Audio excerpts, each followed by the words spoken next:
Mawanda ka. Unonzani kona imi msikana? Uyatoni wachimanya? Muko zvivhara kumeso. Kana musiri kuda kuya kumberi munongomira ipapo ndotaura nemi.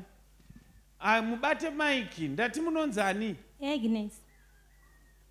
Yo. All right. So ndazoona zviri kuitika. Vana vasoda kuporofitwa.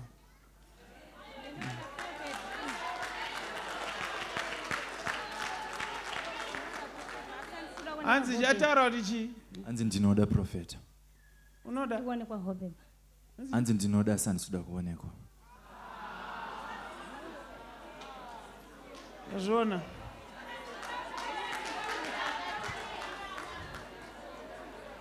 Zvona. Father, we have a confirmation pani zvamuri kutaura. This lady, she's saying asida kuonekwa. The other guys that came wakati vari kuya kuchurch vakataura the same thing kuti asida kuonekwa. They are seated at the back tent. Oh. Yes.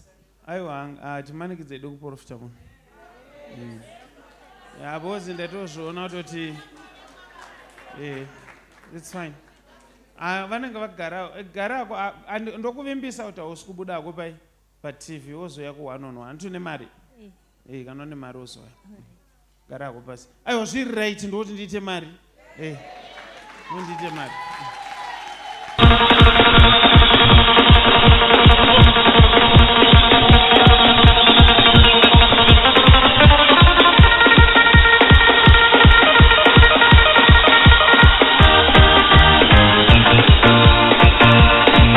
Kwekwe Revival Night na Prophet T Freddy.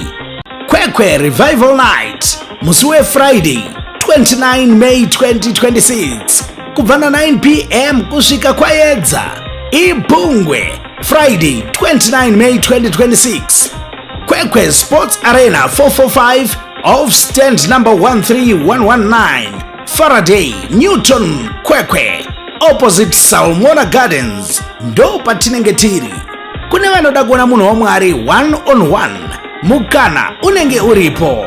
Tibatei nhasi pa 0778 059 270 0778 059 270 WhatsApp number 0786 318 886 0786 318 886.